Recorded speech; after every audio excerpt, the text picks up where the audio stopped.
All right. Now, the second perspective which is mentioned in your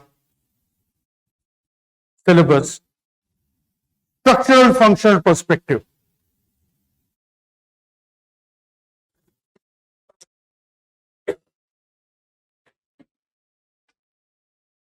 of M.N Srinivas.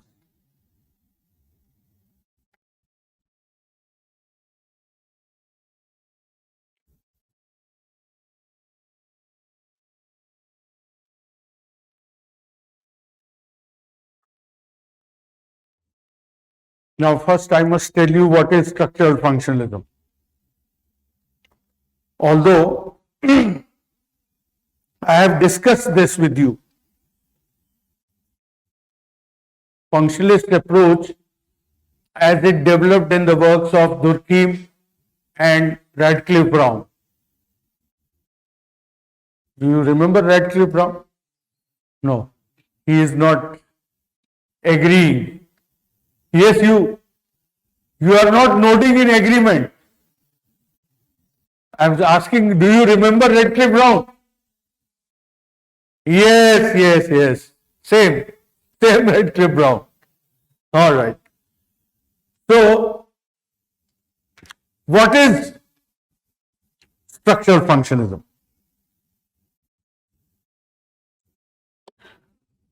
Structural functionalism was a methodological perspective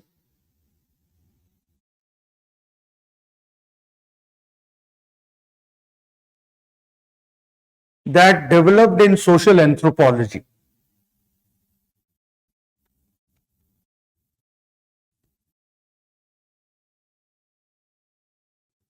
Particularly through the writings of Durkheim and Radcliffe Brown, etc. Later on, Parsons was also a structural functionalist.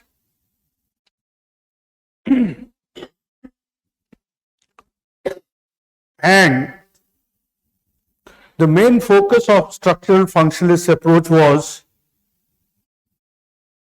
to explain social stability and harmony. How does stability and harmony result in society? It explains how stability and harmony results in society.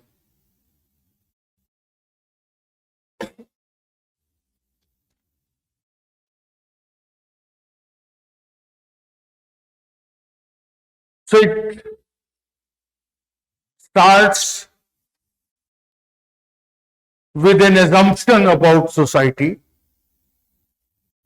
which was first highlighted formally by Herbert Spencer. That is called organismic analogy.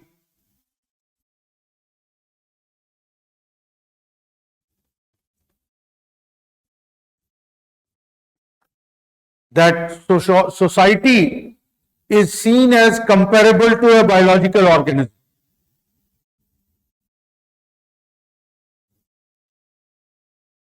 So, like an organism, society is a unified whole made up of interdependent parts.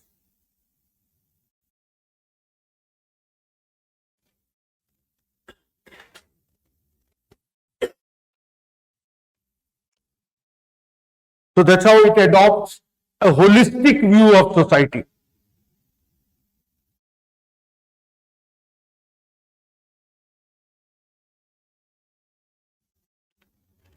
And this network of interrelated parts constitute social structure.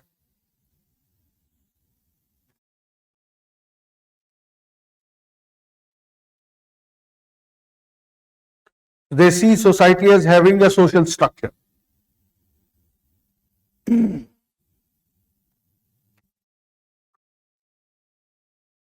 And like an organism,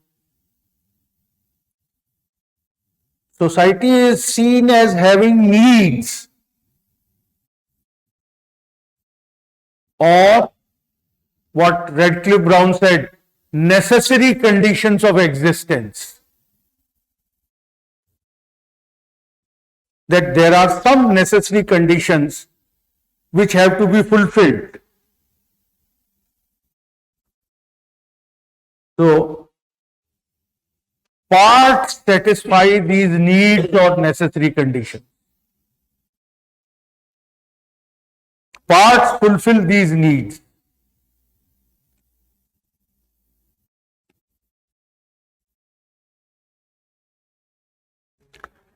And this contribution of parts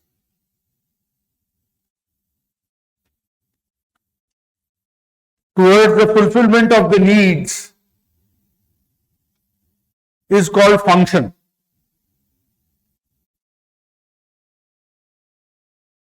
So there is a structure, and parts of structure perform functions to satisfy the needs or necessary conditions of existence.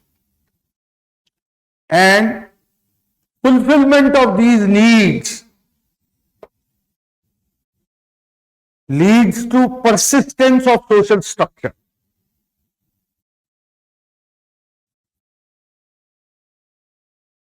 This is the same idea, like body has certain needs. Parts of the body satisfy those needs. When those needs are satisfied, human body survives, persists. So that is how they explain stability and harmony.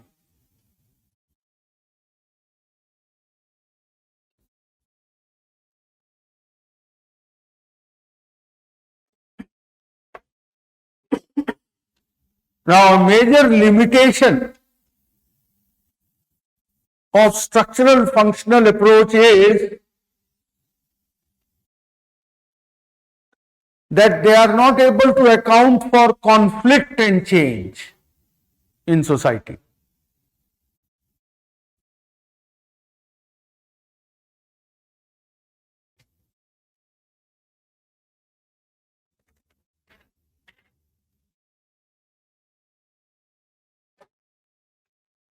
So this is what is structural function approach.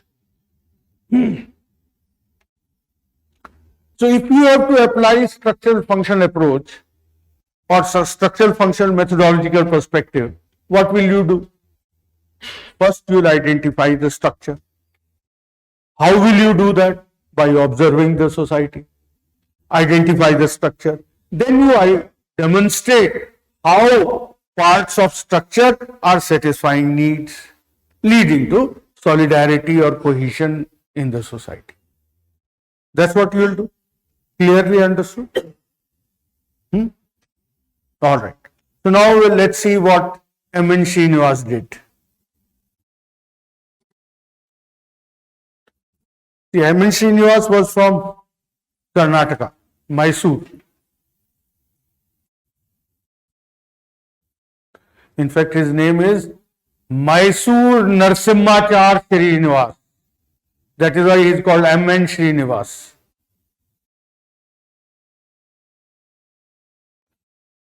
So he was a student at the Bombay University.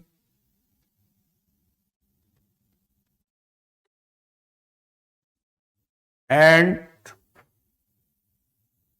after completion of his master's degree in sociology, because by that time sociology department had developed in Bombay University and it was headed by Gure, G.S. Gure.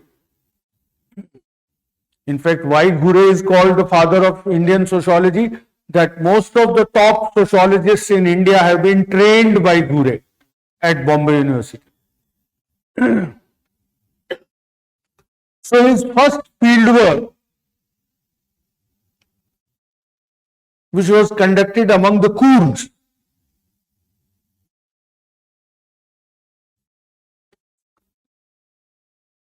was carried out under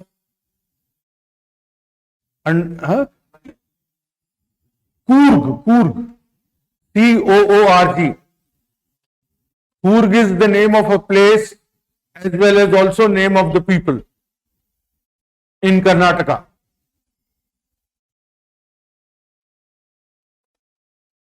It's a very beautiful mountainous region in Karnataka. You are from Karnataka? Telangana. Okay. All right.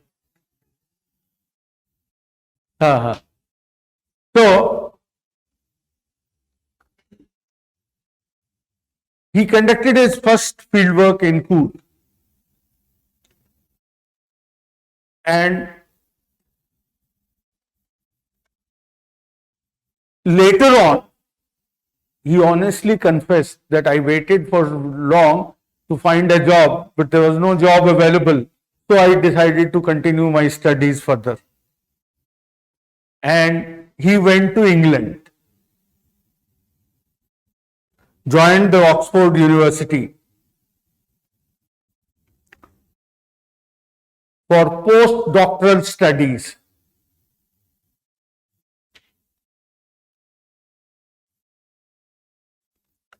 There he came under the influence of A.R. Radcliffe Brown, who was an Oxford don, a famous professor at the University of Oxford at that time. And it was at the suggestion of Radcliffe Brown that he decided to conduct studies in India using structural functional approach.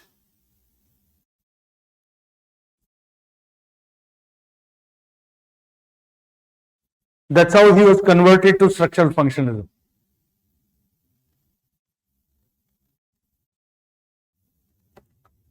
Now, the structural functionalists rely on first-hand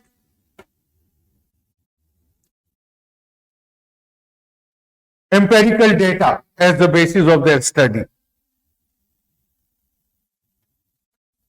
That is what Radcliffe Brown himself had done.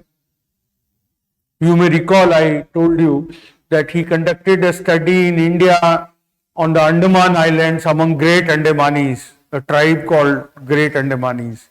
And he also conducted a fieldwork in Australia among the original inhabitants of Australia in New South Wales. So he initiated a tradition of fieldwork. Fieldwork means going to the place of study, observing first-hand the people's way of life, and based on that first-hand information, then you try to arrive at your conclusions about them. This is called fieldwork. And this method is called participant observation.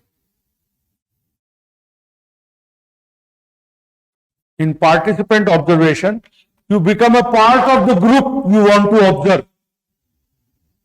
You live with them.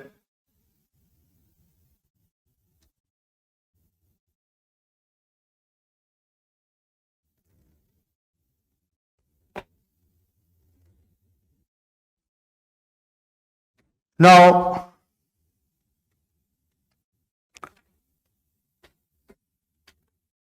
M.N Srinivas conducted two fieldworks.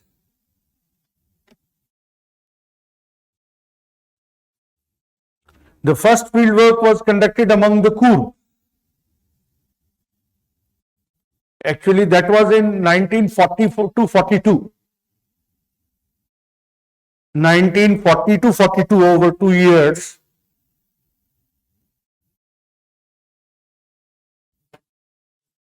Though he did not spend 2 years in Coorg, but the field work was spread over 2 years. Actually, he spent about 5 months intermittently. Actually, he had some health problems. So, he could not carry on the field work continuously. So, he spent about 5 months among the Coorgs collecting the information.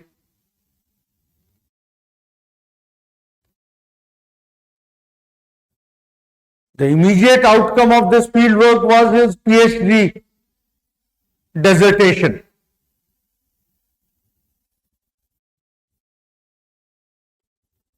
Later on, after he was converted to structural functionalist approach, he reprocessed that data from structural functionalist perspective. The earlier data that he had collected, he used that data and processed it, analyzed it from structural functionalist perspective. And the result was his book called Religion and Society Among the Coorgs.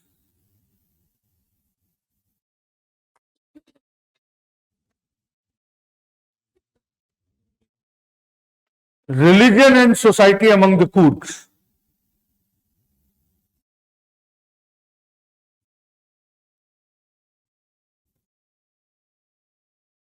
Then the second fieldwork was conducted in a village in Mysore in 1948. This was after he was converted to structural functionalist approach, after he returned from Oxford.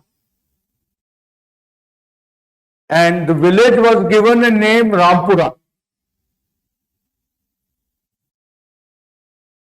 Actual name of the village is Kodanhalli. But in sociology, people sometimes try to hide the true identity of the people by giving it a pseudonym, a false name. So that, because when they talk about people's way of life, their privacy must be preserved. So the village is actually in Mysore. It's called Kodanhalli, but it was called Rampura by M.N Srinivas. Here he did more systematic fieldwork.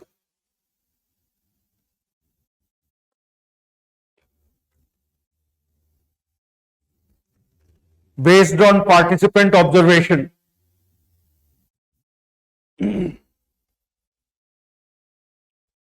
And lived in the village for almost a year. Actually, he spent little more than 11 months.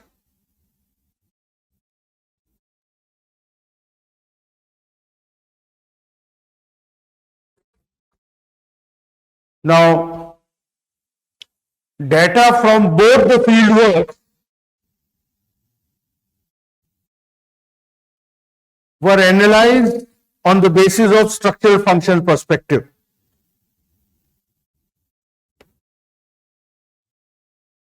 So what did he do? First, he described the structural components of the village.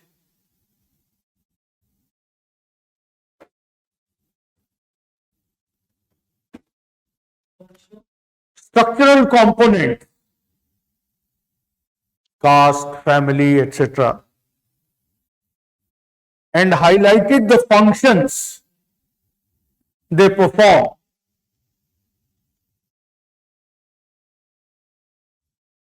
In order to demonstrate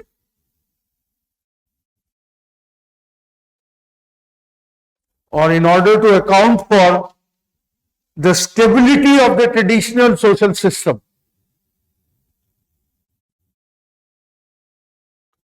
That how it resulted in stability of the traditional social system.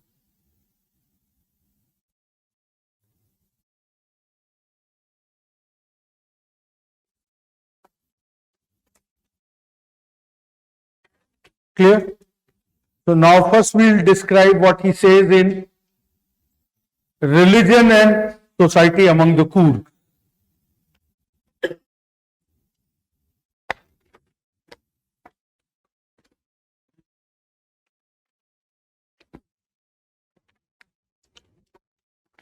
The book that is based on his earlier fieldwork.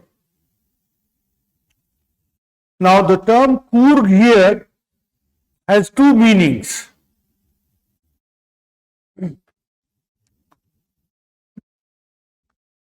Coorg is referred to as a small mountainous province in Karnataka state, as a region.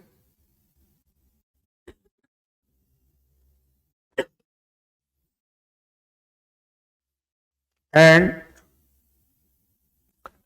the term Coorg is also used to refer to people who live in Coorg. They are also called Coorgs.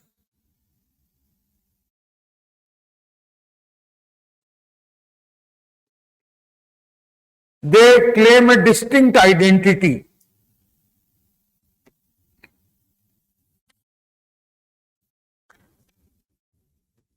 And they were originally called Kodavas. Their original name is Kodava.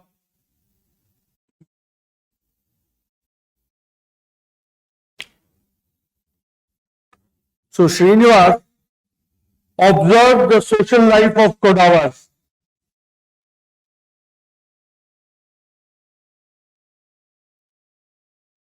And particularly their religious beliefs.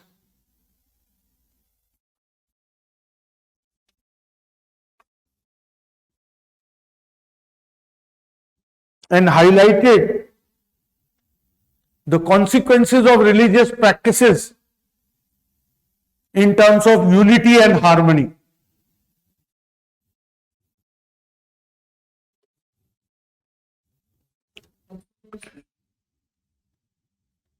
How these religious practices lead to unity and harmony among the Coorgs.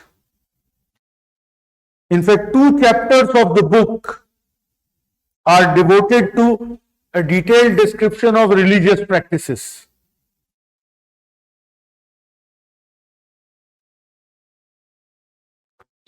Then he also describes in detail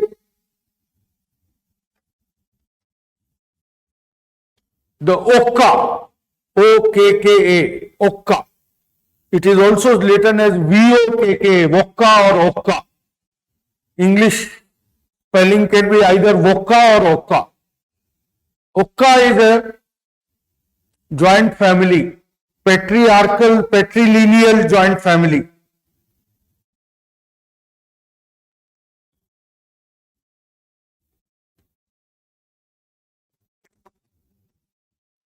Then it was in this fieldwork or in this study of Coorgs that he developed the concept of sanskritization.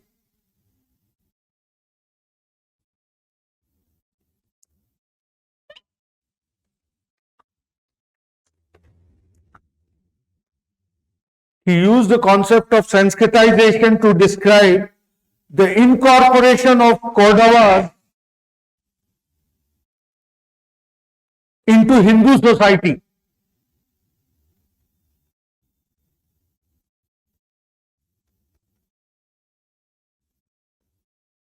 Wherein they adopted Hindu culture and claimed the status of Kshatriyas.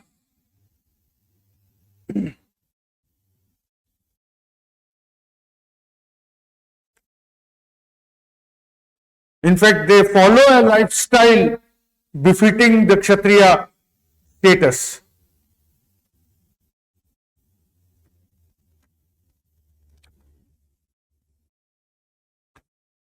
Here I may very briefly tell you what is sanskritization, though I am going to talk again about it in detail when I talk of caste system.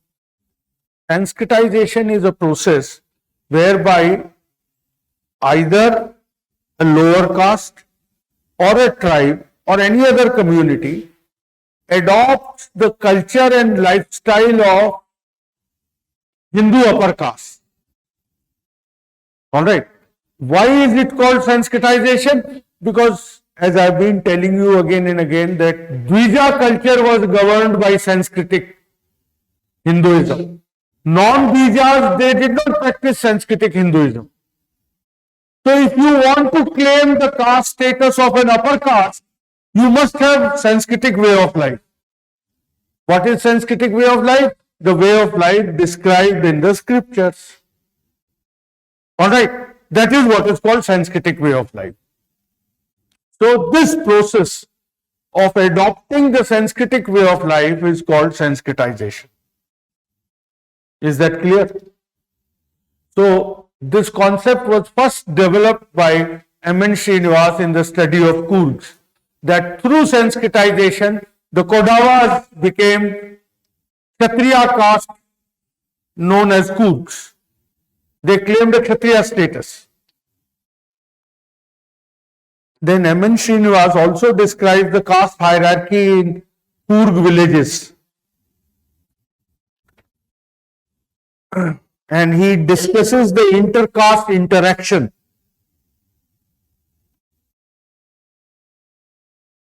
Both in religious and non-religious contexts.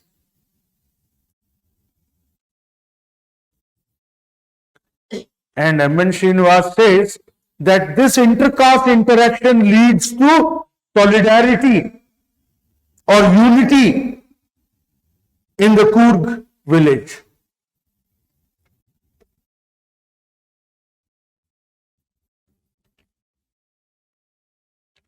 This inter-caste interaction in the village leads to unity or solidarity in the village.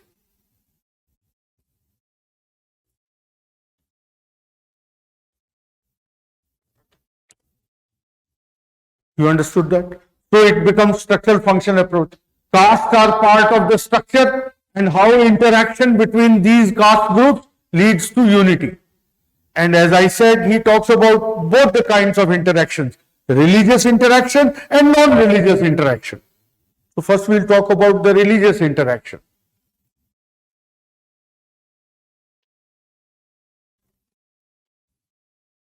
So discussing the religious interaction, Srinivas describes the relations between Brahmins and two other castes, Kaniyas and Banas, K-A-N-I-Y-A-S, Kaniyas, and B-A-N-N-A-S, Banas. So Brahmins, Kaniyas and Banas. So he says Brahmins officiate as priests in temples, and they are paid at harvest time by every family.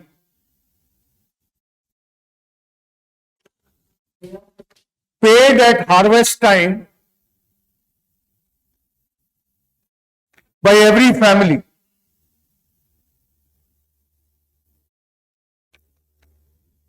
Brahmin play an important role during the harvest festival of Coorgs. This harvest festival is called Putri.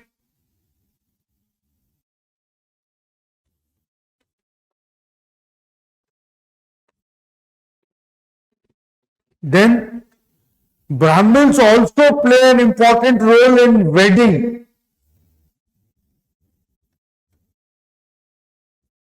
Wherein he officiates over the ceremony, blesses the bridal pair,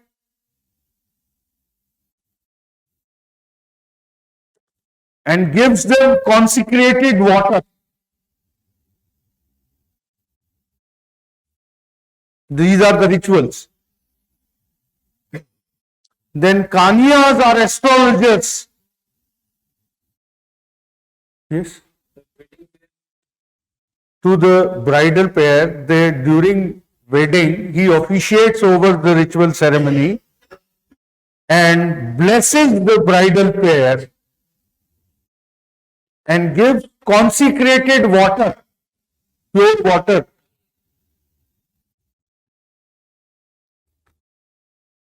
Then Kanyas play the role of astrologers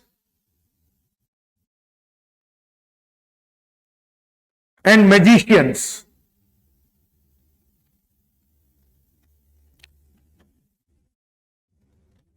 They decide the auspicious moments for occasions like marriage. What is the auspicious time for marriage? When should they go for marriage? Or sowing of the field.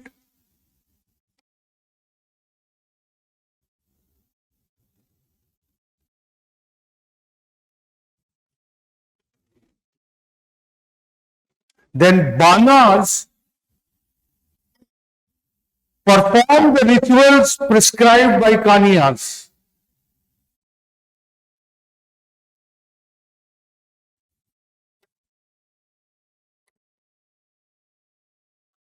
They perform ancestor propitiation.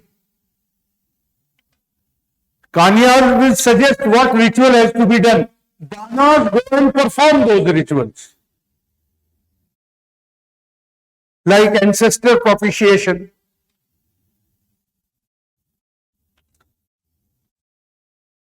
They perform rituals to propitiate the village deities. Grama Devta. Every village has its deity. They also act as dancers in religious ceremonies and also slaughter the animals for sacrifice.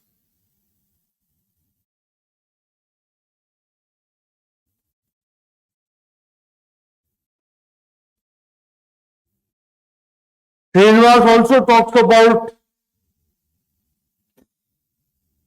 the belief in purity and pollution.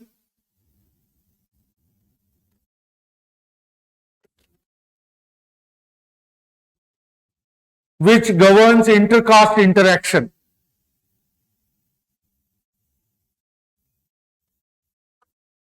Through the concept of Madi and Pole.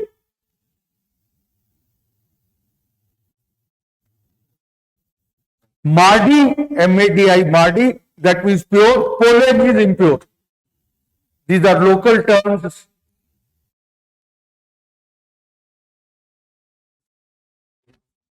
Then, Srinivas also describes intercaste interaction in non-religious contexts.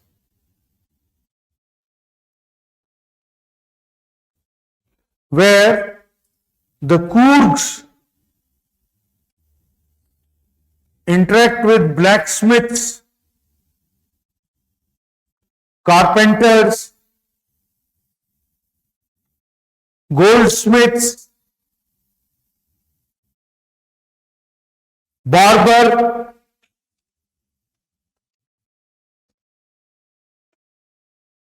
washermen,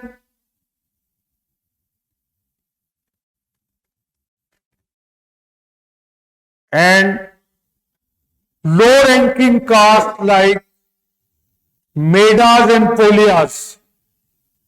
Polia, P-O-L-E-Y-A, Polia. Meda, M-E-D-A, Meda. These are the names of the low castes.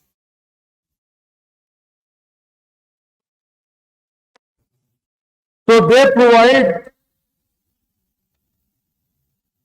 goods and services. All these castes, they provide goods and services within Jajmani framework.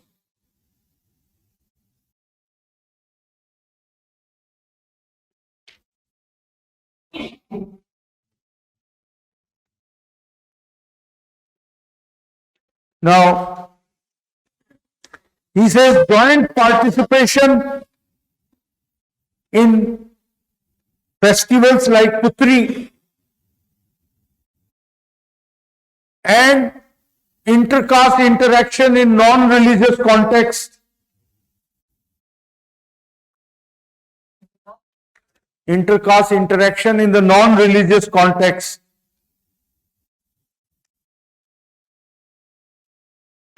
Both bring solidarity to the village community.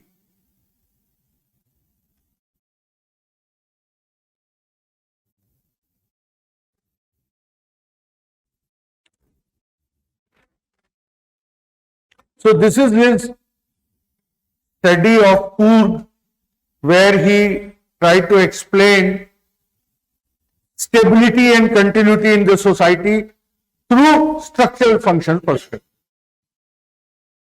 Now, this has also been criticized.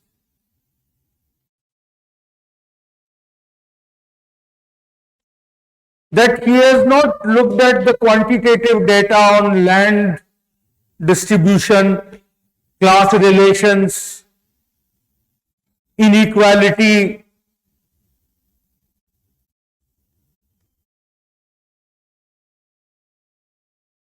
He doesn't account for conflict, as if the conflict does not exist at all among the Coorgs. And in fact, among the Coorgs, there are various divisions and factions.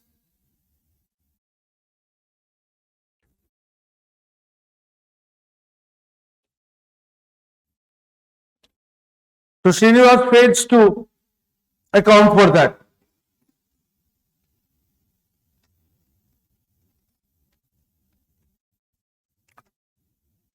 So this is his study of Coorgs. Now, today we'll stop here.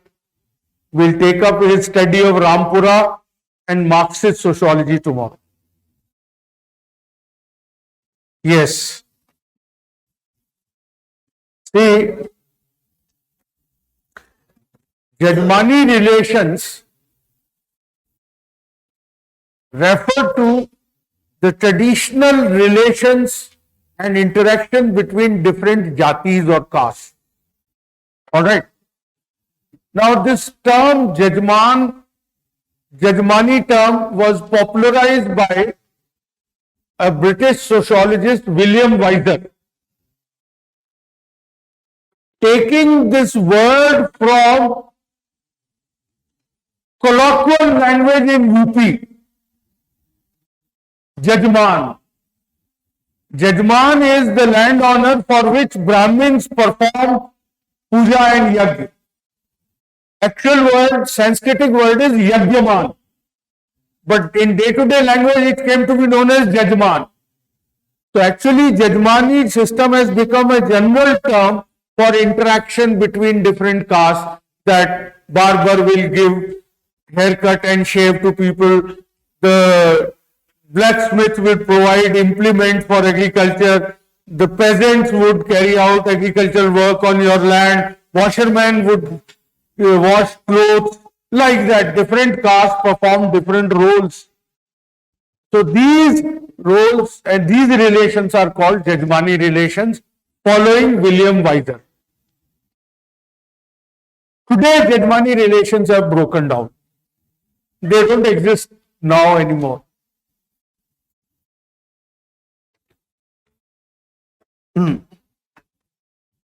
So thank you.